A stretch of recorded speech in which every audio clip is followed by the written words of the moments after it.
yesterday's watch review today. I don't get to do these very often, so but I've had a watch in here for some time, and I keep meaning to do it. A customer bought one of these and sent it in, and I just keep forgetting to do it because I'm so busy. This customer got one of the limited edition Alpinists, the Hodinkee Alpinists, and so it's a limited edition watch, and I'm gonna open it up and we're gonna check it out. I wanted to give a brief overview of sort of the history of the Alpinist. A lot of people talk about them, but a lot of people don't realize how many Alpinists there have been over the years. It's the third oldest sub-brand of Seiko. They started them in 1961, originally sort of right around the same time with like Laurel and stuff like that. The idea being that there were a lot of, Japan is a hilly country, lots of mountains. So lots of people spend time in the mountains, they climb around, and Seiko wanted to have sort of a sport watch line, and so they came out with the Alpinist, and there were a number of different versions of it. I think something like 7 versions over the many years that they made them. The older ones they're beautiful, they're elegant, they're refined. They're really, for the most part, they're dress watches. I don't think they're any particularly more rugged or robust than anything else. The first really seriously special Alpinist was the first sort of modern reissue of the Alpinist, which is so-called Red Alpinist, and that was in the 90s, only for a couple of years, and it had something very cool. It had the 4S15 movement in it. Now, for those of you who are not super up on the 4S15s, we'll talk a little bit more about those, because that's one of the few examples of Seiko bringing a dead movement back to life. They made those. That was a reissue of the Dani 5200 series watches, which were super nice high-end pieces.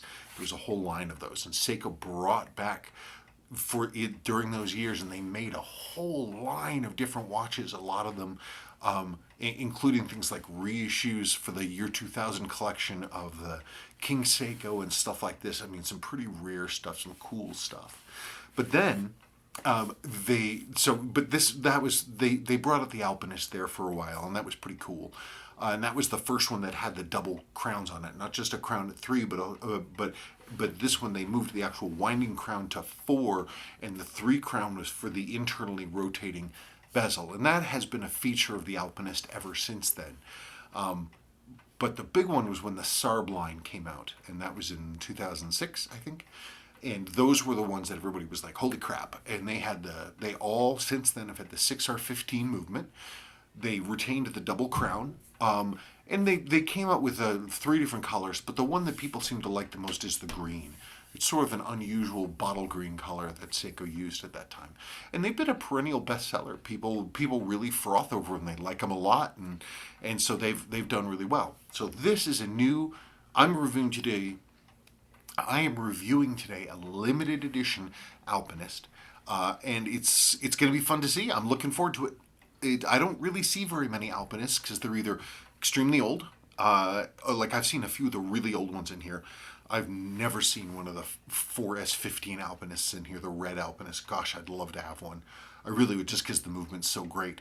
But modern Alpinists, I don't really see them very often, mostly because, they're new watches, and so they don't need to be serviced, unless somebody writes me to complain about it having the malady that some of the newer movements have, that may be due to lubrication issues. But anyway, let's break.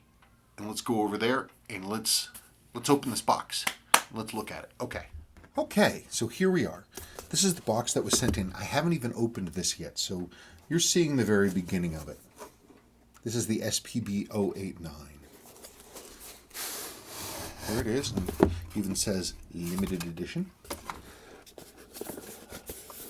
Let's see what we got going on. Do I have it upside down? I have it upside down. Oh, that would be why it doesn't say Seiko on it. There, Seiko. Hodinkee, there we go. There we go. Ooh, yeah, there it is. So most of the time when I've seen these, they're greens. The thing about the Hodinkee one is it's blue. Oh, I was wrong. I got myself confused. Crown at 3, internal bezel at 4. Not crown at 4, internal bezel at 3. Looks like it ran down here at just the date turnover. And there she rolls. Now it's a 6R15, so this is the standard movement that Seiko uses in a lot of their modern stuff. The main difference being it's got the Sprawn mainspring. But it hacks and hand winds and does all that stuff. Typical cathedral hands. Okay, there is the date quick set. Good. Oops. What's the day today? Today is the 13th. Might as well put it on the right day.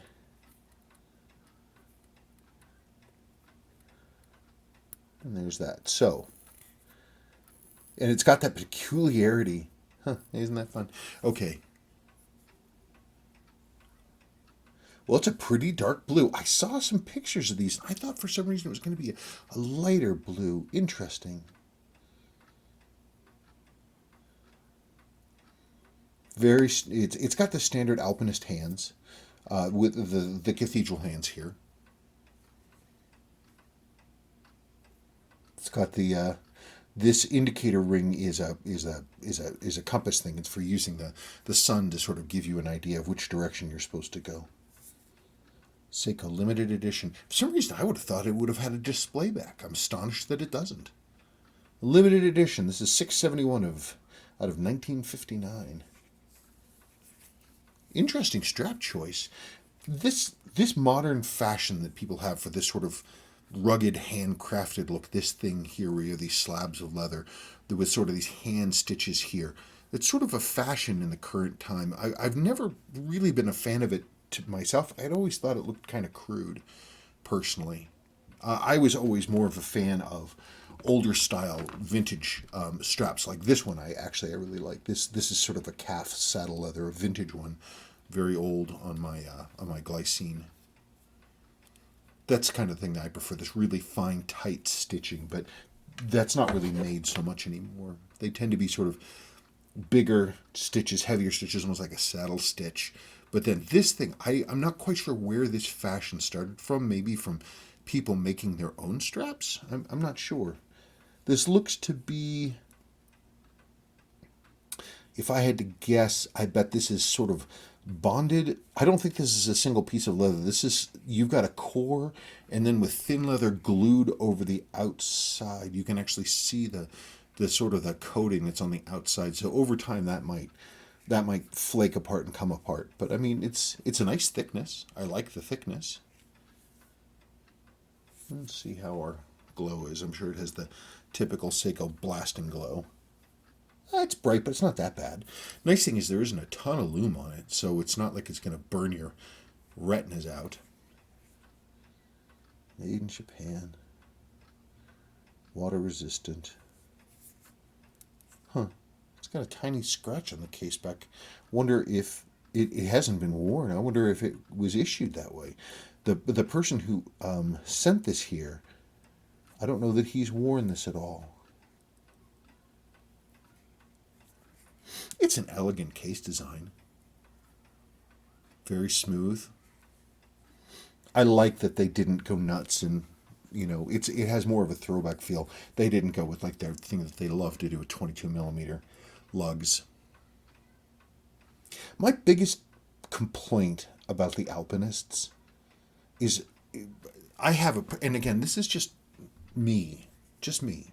I've never liked these kind of blobby applied numbers. They just look honestly, they look kind of cheap to me. I've never dug them. And it's my biggest complaint about the Alpinist. I don't know what they could do to sort of change that. I mean, even having flat chrome numbers would be an improvement to me, rather than having the sort of blobby thing. It looks more like a fashion watch to me, which is unfortunate. It's got the usual exquisite Seiko case finishing, something in all the years of Seiko that they've never flagged on. That beautiful, beautiful case finishing, the razor separation there, the brushings. Let's see. I am really amazed that they didn't put a display case back on this thing. And just for fun, I mean, this is a brand new watch. I don't think that this has spent any real time on a wrist, so it might not count as being run in, but hasn't been run in. It still should run well. Let's take this apart here. Let me move this off of here. Oh, goodness gracious, what a mess I've got going on. Hang on just one second. I'm scooching some stuff out of the way. Okay, I'm going to stop here. Lord, so loud. Okay, let's see what I can get done. Let's put this on here. We will see what numbers we are given. We're going to find out together.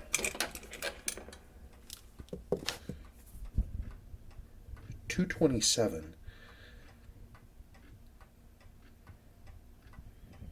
It's at full power.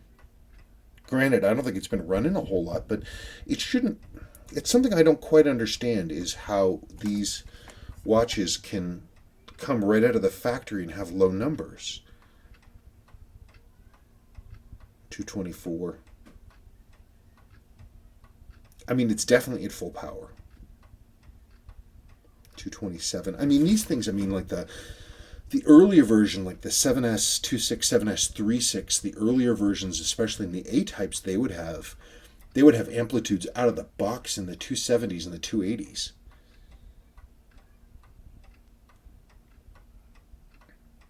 Numbers are coming up a little bit. It's got some beat error. I mean, I don't even know that they run these things in the factory at all anymore. They might just bang them together. I know they don't adjust them.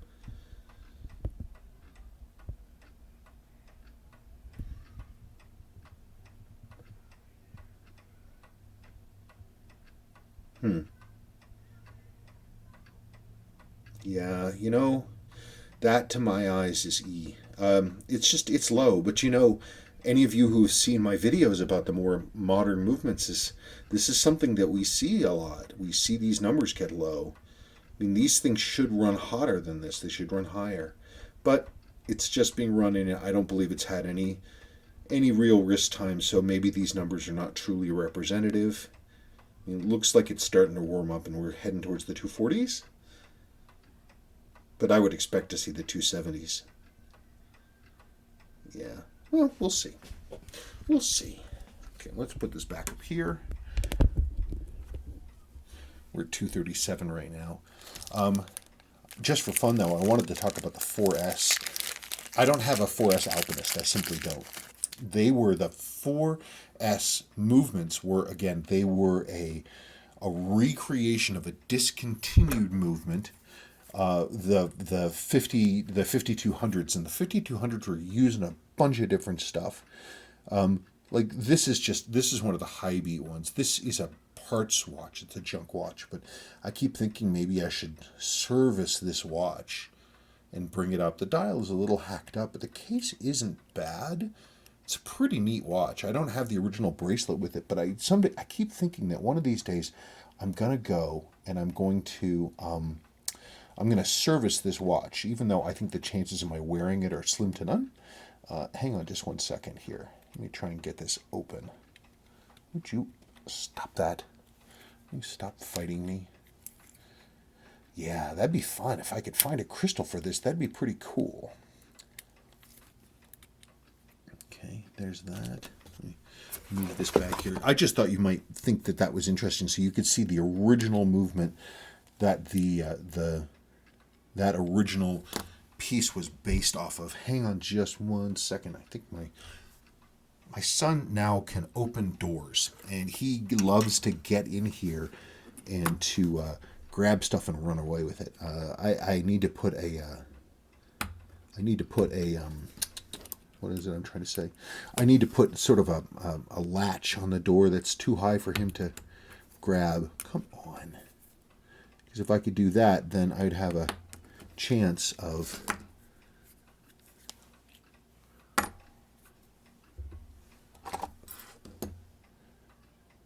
Lord. Yeah, that's pretty amazing. I wonder why. I mean, Seiko went through all this effort to recreate this movement, and then they barely used it. They just didn't use it for very long, which seems crazy to me. But they don't ask me questions. See if I can get this done here, and we can look at it, because I think it'd be fun to talk about those movements. There it is. Super cool. These are a bear to service correctly. So when Seiko reissued it, it's exactly the same. And it has, I don't think they changed much of anything, some of the text. Other than that, it was the same. But these are a great movement. They're 28.8 BPH. They're a real chugger with a fine adjust here, and lots and lots and lots of, it's got full diafix settings, top and bottom, mainspring arbor jewels, top and bottom. It's got the reverser wheel style winding, so as a result, it's actually a very low stack height. Really, really, really, really elegant movement. They're hell on wheels to service. You've got all these things, and these are always fun to fiddle with, because these little shock springs want to go boop, and they want to boink away. This is a really nice movement. Look at all the jewelry in there. Super cool. So anyway, yeah, Seiko went out and reproduced this, and there was a whole, if you ever look at the 4S15, if you Google those and you look at all the different models that Seiko came out with in the 90s, chronographs and all kinds of different crazy stuff, all based on this movement. Beautiful piece. Let's see, well, okay, so let's go back here. We are still looking at the 220s. Limited edition watch. Brand new, with numbers 30, 35, 40 points low. Maybe things would change if I put it on the cyclotron and ran it for a long time, but I don't really know. I guess let's just take one last look at it. I don't think the numbers are going to change for us. We're at 239 right now. I haven't seen 240s yet. Nope, back down to 238. Okay, I think that's what we're going to do. But I think in terms of the basics, it's elegant. I love the case shape. And of course the beautiful Seiko finishing and this hidden crown. This is a nice old detail that Seiko brought back here, that you see on some of the 2.5 ladies dress watches, the diver watches, have this kind of case. It's a really elegant design. If the applied numbers in the dial were not blobby, I'd probably be down for one. I'll show you one of my favorites. This is a mod. This is a custom piece that one of my guys, Matt Ostrowski, he had this custom made. Believe it or not, this is a Seiko. This is a 7S26 based original diver watch that he had a crazy beautiful mod made of. You wouldn't even know. This one actually has an NH35 in it, but it runs beautifully, and it's such an elegant thing. But you can see that sort of it has that same feeling to it in terms of scale and everything else. It's a little smaller, but it's got this mil-spec dial and a domed crystal. It's it's really nice. I don't know. I wouldn't kick it out of bed, but I don't know that I'd buy it breakfast either. I just wish that those applied markers on the dial were different. That's really my big thing. So it looks elegant. I love the case shape. The change from the blue to I actually might prefer the green, honestly. It's these applied dials. They haven't done anything different. I know people love them, but they do nothing for me. But I judge a watch in large part by its movement. And this one is another 6R15 that appears to be not happy. That's too bad. Isn't that too bad? That's too bad. I might also have suggested that they go with a white ring, a white date wheel, rather than white with black rather than black with white. I don't know. But again, it's a personal thing, man. I don't want to tell anybody that their watch is terrible. I think it's a mixed bag. I think Seiko could do better. But for the right person who wants a limited edition, hey, here you go.